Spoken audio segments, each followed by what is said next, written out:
Today we're going to see how to put stop loss in Coinbase. Firstly, go to Coinbase Advanced and sign in. From the trading dashboard, select the crypto pair you want to trade, for example Bitcoin, USDT.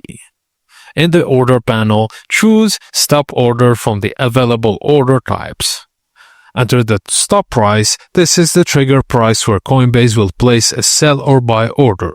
You can enter a limit price to control the minimum for selling or maximum for buying price you'll accept once the stop triggers. For example, stop price is $25,000, limit price is $24,800. Coinbase will trigger the sell if Bitcoin falls to $25 but won't sell below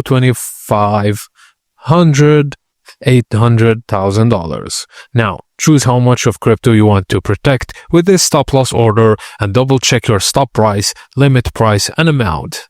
Place order to activate your stop loss. Just know that stop loss orders are not guaranteed. In highly volatile markets, execution might happen at a worse price than expected. Thank you guys for watching, and please don't forget to like and subscribe for more.